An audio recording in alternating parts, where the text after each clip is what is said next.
Welcome back to national academy.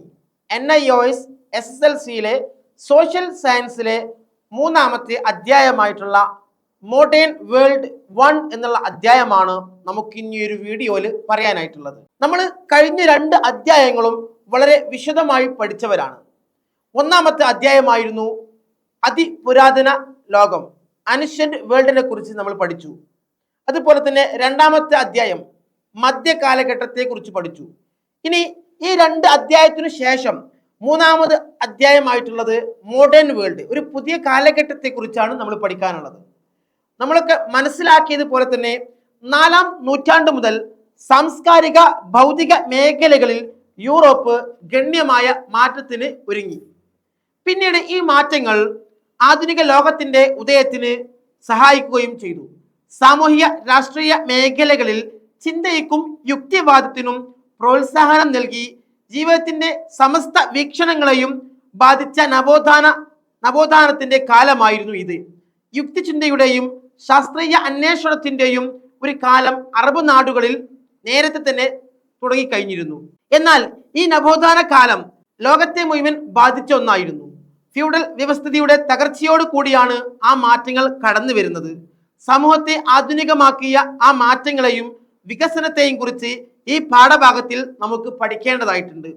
അതോടൊപ്പം 20-ാം നൂറ്റാണ്ട് വരെ ഉണ്ടായ പ്രധാന സംഭവങ്ങളും നമുക്ക് പരിശോധിക്കേണ്ടതുണ്ട്.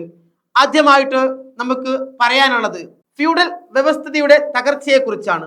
ഫ്യൂഡൽ വ്യവസ്ഥിതിയുടെ തകർച്ചയുടെ ഫലങ്ങളെ കുറിച്ചാണ് ആദ്യം നമുക്ക് പറയാനുള്ളത്. മധ്യകാലഘട്ടത്തിലെ ഏറ്റവും പ്രധാനപ്പെട്ട വ്യവസ്ഥിതികൾ ഒന്നായിരുന്നു ഫ്യൂഡലിസം എന്ന് പറയുന്നത്.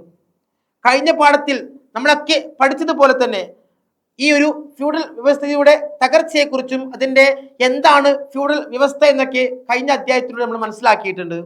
യൂറോപ്പിൽ ധാരാളം നൂറ്റാണ്ടുകളിൽ ഈ വ്യവസ്ഥിതിയുടെ പുഷ്ടി പ്രാപിച്ചു വന്നിരുന്നു. എന്നാൽ മധ്യവർഗത്തിന്റെ ഉദയത്തോടു കൂടി ഫ്യൂഡലിസത്തിന്റെ പതനം ആരംഭിച്ചു തുടങ്ങി എന്നിങ്ങനെയുള്ള കാരണങ്ങളാണ് അതിൽ പറയാനായിട്ടുള്ളത്. ഇനി രണ്ടാമത്തെ ഒരു കാര്യം എന്ന് പറയുന്നത് നവോത്ഥാനത്തെ കുറിച്ചാണ്. എന്താണ് നവോത്ഥാനം?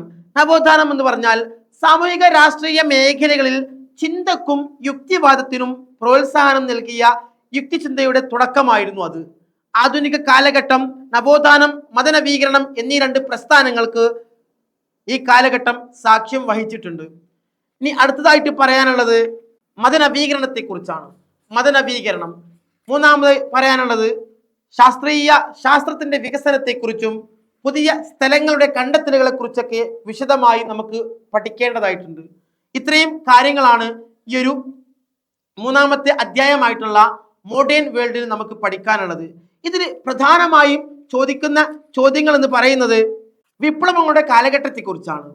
എന്താണ് ഗ്ലോറിയസ് റവല്യൂഷൻ, അല്ലെ, രക്തരഹിത വിപ്ലവത്തെക്കുറിച്ചും അമേരിക്കൻ വിപ്ലവത്തെക്കുറിച്ചും അതുപോലെ തന്നെ റഷ്യൻ വിപ്ലവം, ഫ്രഞ്ച് വിപ്ലവം, അതിനൊക്കെ പുറമെ നമ്മളുടെ വ്യാവസായിക വിപ്ലവത്തെക്കുറിച്ചൊക്കെ വിശദമായി പഠിക്കേണ്ടതുണ്ട്. പ്രധാനമായിട്ടും ക്വസ്റ്റ്യൻസ് വരുന്നത് ഈ രൂപത്തിലായിരിക്കും.